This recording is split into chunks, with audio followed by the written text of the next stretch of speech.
হ্যাঁ, আমি তারই ছেলে। আমার বাবার সম্পদের লোভে পড়ে এই লোক আমার বাবাকে মানুষ দিয়ে খুন করিয়েছে।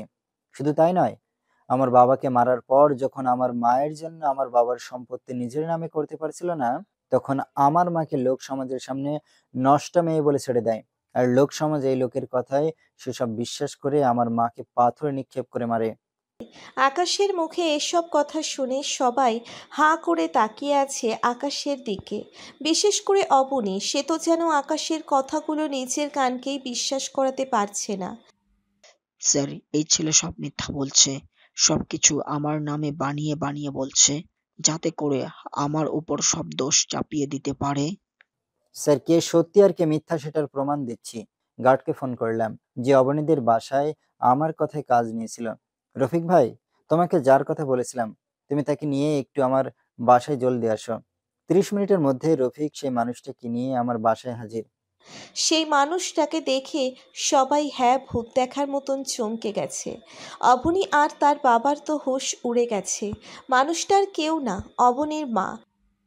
খালাম্মা, আজ আপনাকে একটা কথা বলি। আপনি যদি সারা জীবন কোনো আসামিকে বাঁচিয়ে তার সাথে সংসার করতে চান, তাহলে কিন্তু সমানভাবে দোষী আপনিও। আর একটা কথা মাথায় রাখবেন, আপনার গর্ভেও সন্তান হয়েছে। আপনি কোন এক সন্তানের মা, আমিও আপনার ছেলের মতন। আর যদি আপনার ছেলের উপরে কেউ অত্যাচার করে, তাহলে আপনি কি প্রতিবাদ করবেন না? অন্যায়কে সাপোর্ট করবেন? অবনীর মা থরথর করে কাঁপতে শুরু করে। তার মুখ দিয়ে যেন কোনো কথাই বের হচ্ছে না। তিনি একবার আকাশের দিকে তাকাচ্ছেন, আর একবার তার হাজবেন্ডের দিকে। এই যে ম্যাম, আপনার কিছু বলার থাকলে আপনি আমাদের নির্ভয়ে বলুন। অবনীর মা তাও চুপ করে আছেন। আন্টি, আপনার কাছে হাত জোড় করছি। আমি আপনার পেটের সন্তান হলেও কি আপনি এভাবে চুপ করে থাকতেন? আন্টি, আপনি আজ যদি মুখ না খুলেন, তাহলে কোনোদিন আমি আর ন্যায় বিচার পাবো না। তবে মাথায় রাখবেন, খোদার দুয়ারে আপনি কোনোদিন মাপ পাবেন না অন্যায়ের পক্ষ নিয়ে। হ্যাঁ স্যার, আমার অনেক কিছুই বলার আছে। আমার স্বামী সম্পদের জন্য আকাশের মা বাবাকে খুন করে।